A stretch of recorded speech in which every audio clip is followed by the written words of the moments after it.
Yo, what's up, my pitch perfect people? Welcome back to another video on the channel. My name is Richie, and I'm your host today for this video. Chelsea match review. Chelsea 4, Spurs 3. 3-point lane. 3-point lane. Oi, I'm gonna be so real with you right now. I haven't been this happy as a Chelsea fan in so long. Maybe Club World Cup times. That's probably the last time I was this happy as a Chelsea fan. I'll be real. Because all my days, bruv, we're winning, we're playing beautiful, expansive football. The whole team is united, the fan base is united. Enzo Maresca has brought the joy back. Enzo Maresca is taking us to the promised land. It's a good time to be Chelsea. It is a very good time to be Chelsea, people. It really is. You see, even when we went 2-0 down yesterday, you see, even though Cucurella slipped twice yesterday, putting us down, giving us 2-goal deficit within the first 10 minutes. Hand on heart. I swear on my future children's lives, bro. I was so confident we were still winning. I was so confident. I'll be real. The main reason, if it was a team like Brentford, if it was a team like United, we'll say even. If it was a team like Liverpool, if it was a team like Brighton, I wouldn't be as confident. But when it comes to Tottenham Hotspurs, when it comes to these guys, I'ma always be confident.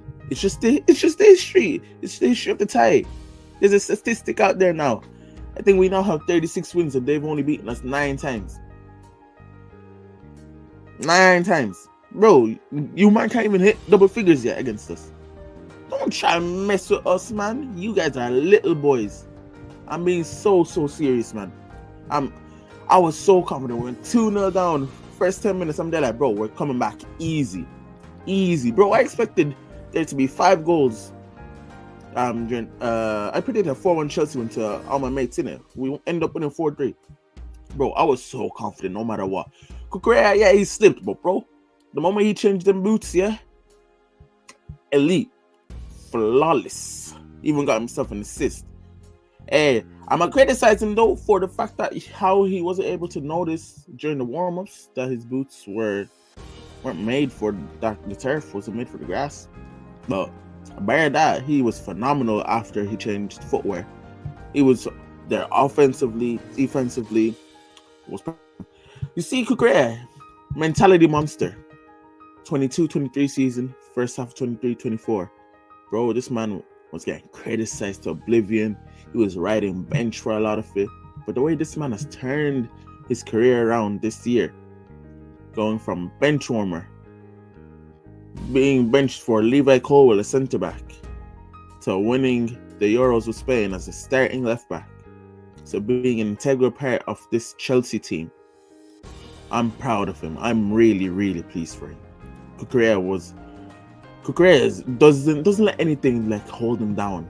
He really doesn't, and that's something a lot of people need to get in their life. Just fight for what you believe is right, innit?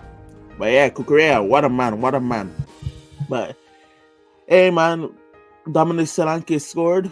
You see Solanke, don't forget what club made you. Don't forget that you were part of the greatest youth team in history at Chelsea. You and Tammy Abraham, 2-man step rev, and you decided to celebrate against us. Don't mess with us, bro. Honestly, don't. But it's another match where Bozo Bob is the crime at the scene. Levi Colwill should have done better. I'll admit that. You guys know how much I love, know how much I rate Levi Colwill. He should have done a whole lot better. But Robert Sanchez, Bozo Bob, where in God's name are you diving? Because deep, the ball hasn't even reached the front post yet. And he's already diving outwards, coming across. It don't make no sense. First of all, you gotta wait for your centre back or the striker to get a touch on the ball. If not, then you anticipate. But no, this guy does not understand the basics, bro. Don't get me wrong, it was a great finish by Solanke, but Sanchez left an open goal. Like, bro, you're in London, why are you diving to a beast, bro? It don't make no sense. This guy is so... And I was seeing conversation on Twitter, yeah? I get why Maresca sticks with Sanchez, because he has all the fundamentals. But I'm sorry, his bozo moments, them moments where he just collapses, where he just gets teams in it, they're so like evident. It happens every game that I just can't trust him in my goals as a number one keeper. People talk about title race. Are we in a title race? We can't be in a title race when Robert Sanchez is our starting keeper. I'm genuinely really, really sorry, but that is not the case. And a lot of people need to see that. A lot of people are seeing that, to be fair. But they're not taking into account that Robert Sanchez is not that guy, man. Like, I don't understand why we spent 20 mil on Brighton's third choice keeper, man. I honestly don't. It makes no sense to me, man. Honestly doesn't. But yeah, Solanke scored, then Kulusevski scored. Robert Sanchez, I feel like he should have done better. It was rolling. It was rolling into the goals, man. It was rolling to the bottom corner. I don't know how Sanchez didn't save it, but I've had enough of criticizing Sanchez. I really have, so I can't say much more, to be honest, at all now. Just gotta deal with it. But we got back into it. And boy, oh boy, do I want to talk about this man. Jadon Sancho. The man on loan from United with an obligation to buy. See Jadon Sancho, yeah, got his goal to bring his threat back into it, but he was top 2 players on the pitch yesterday. Cole Palmer may have won man of the match. Cole Palmer wasn't in my top 2 players in Manchester. I got onto the other guy, but Jadon Sancho ran the show. People, including me, talk about he's missing pace. If he had that little bit of pace, he could be a phenomenal winger. I might let you know right now, he is a phenomenal winger. He really is.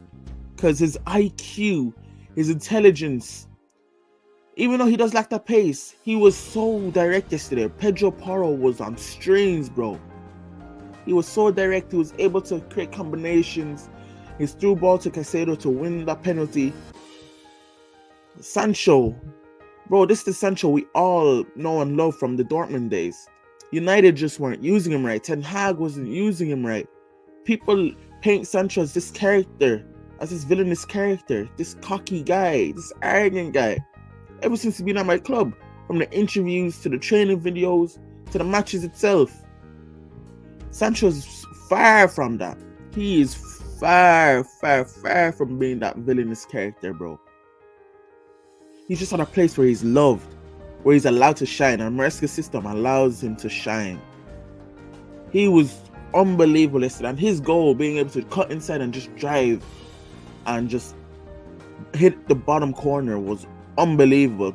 And let me get Sancho's stats here. He played 90 minutes, got his goal, created 2 chances, completed 3 out of 4 dribbles.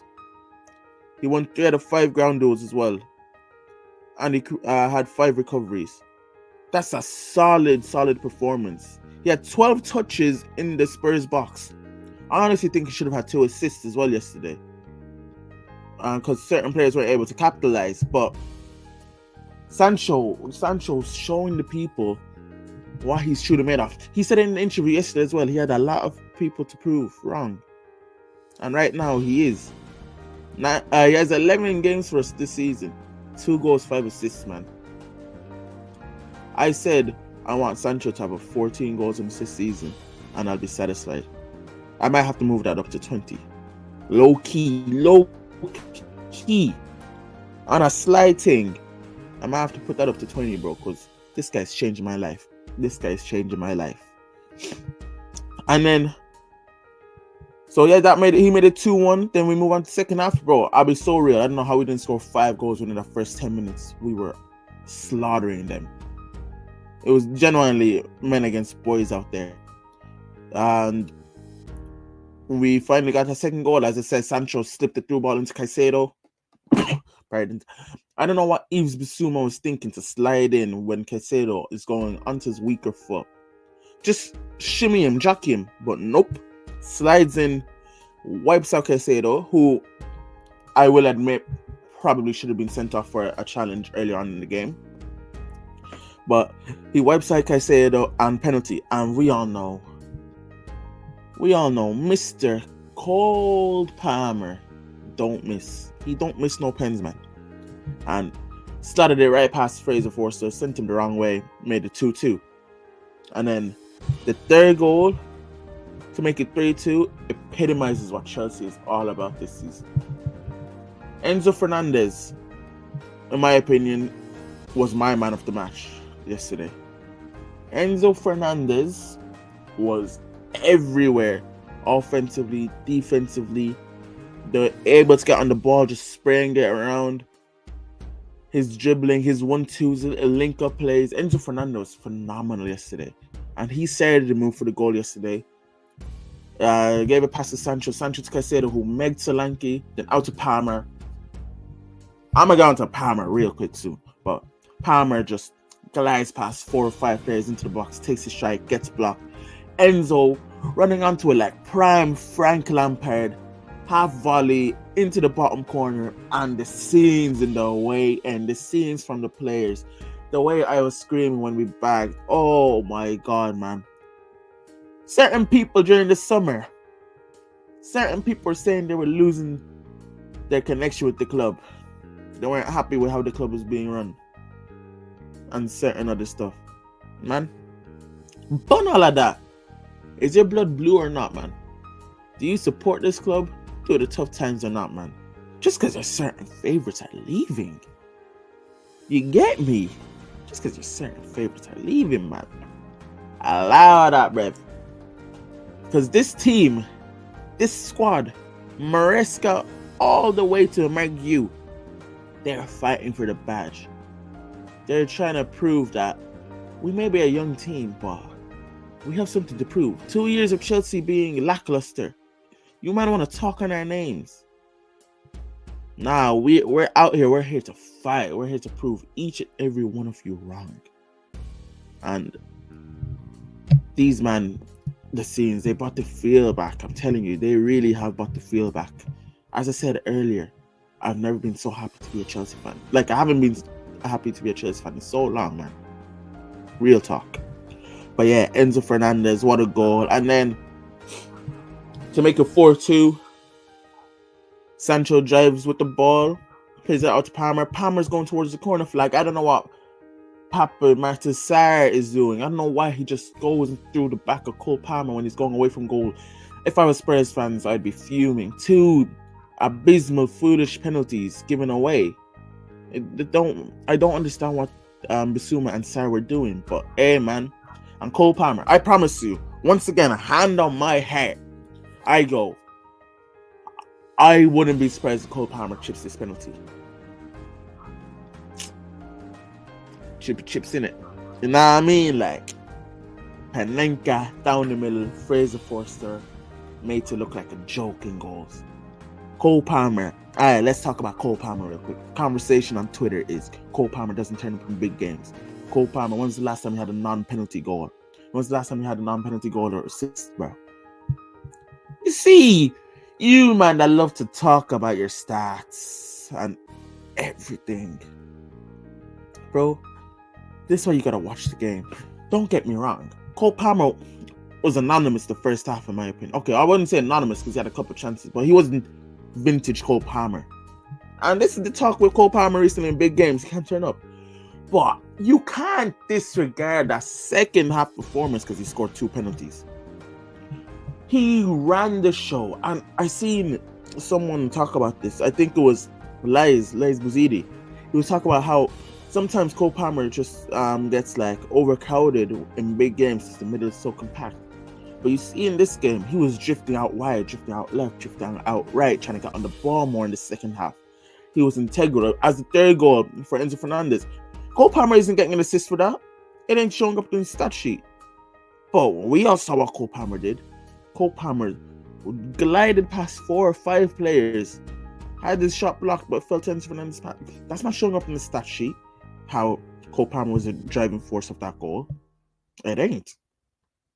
But here we are. Cole Palmer was integral to the goal. He was phenomenal second half, just getting on the ball, just being the Cole Palmer we all know and love. And yes, he may have had a slight dip in form, but he's had one last season as well. You know what it was? This time last year was when he got his first non-penalty goal for Chelsea as well. Against United. Do you know how crazy that is?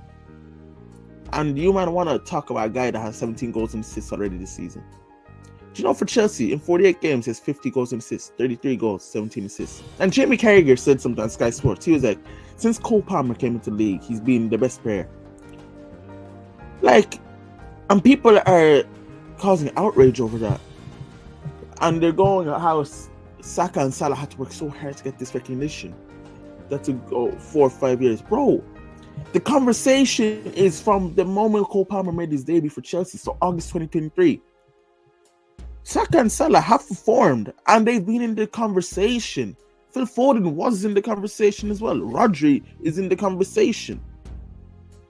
But I don't know why you man are trying to disregard what Cole Palmer's done ever since he came into the league. This man was a bench warmer at Manchester City, and then came into a lackluster, underwhelming Chelsea side and carried that team on his back throughout all of last season. You man were saying without Cole Palmer, we are dog. You man were saying it even just last month in November that without Cole Palmer, we are dog water.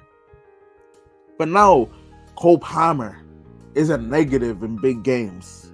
Cole Palmer can't do anything in big games without penalties. He can't do it if it's a top 16. Give him an Ipswich and Southampton and maybe he'll turn up. That's what you man are trying to say. No. Don't try to change narratives now. Just watch the game with your eyes and you wouldn't be spouting all this nonsense in Cole Palmer, bro. He is so important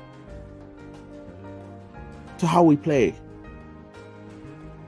But you guys just want to disregard that. But don't get me wrong. You man can say he's a negative impact. But hey, if he's a negative impact, at least that tells me that we are not a one-man team. At least that tells me guys like Sancho, Neto, Madueke, Jackson, Enzo, Caicedo are showing their worth now and are playing as a team. At least that's what. At least I can flip it that way, innit? But don't talk on my boy Cole Palmer like that. Don't get me wrong. In my opinion, I think Salah's been the player of the year this year. Don't get it. I think he's been the player of the year this year. But to not have Cole Palmer in that conversation is really stupid of you guys. Real talk. But yeah, Spurs scored a third late on because of Anthony Taylor bullshit. But yeah, we survived in the end, and the scenes after the game, Maresca celebration, Cucurella, Enzo, all the lads going to the fans in the way end was truly beautiful, and I'm just very, very happy, man. My man of the match was Enzo Fernandez, as I said earlier. He's just been phenomenal. He's learned how to play that midfield role. He's learned when to stay deep, when to go forward, when to crash the box, when to just stay back and just dictate the play. Man, it was just great. Enzo Maresca, you have changed my life. Although there is some holes. We conceded 3 against Spurs. We did. We conceded 3. And don't get me wrong, 2 of them were slips, and there's nothing you can really do about that. There is holes in this team. Don't get me wrong. That I've said many times. I don't think we're in a title race. We can challenge, but we're not in the actual race itself. I think we can cause some mayhem, but there is holes in this side. But as long as we keep winning, I don't care. We can adjust those issues. We can really adjust those issues, man. But Enzo Maresca, you have changed my life. Cole Palmer, Jadon Sancho, Enzo Fernandez, all of you guys. I'm very, very happy to have you at my football club. But yeah, that is all from me, folks. I will potentially have a video out this week. I'll see, because I have exams and work for college, so I'll see. Lawrence dropped a video yesterday and Joyce dropped a video the day before, so please do go and tap into that. Make sure you follow the socials. Make sure you follow Twitter, the Instagram, the TikTok. Thank you, each and every one of you, for 200 subscribers, by the way. Never thought we'd reach 200 subscribers by the new year. Never thought we'd reach it this quick. But I appreciate each and every one of you guys. But thank you, everyone. Until next time. Peace.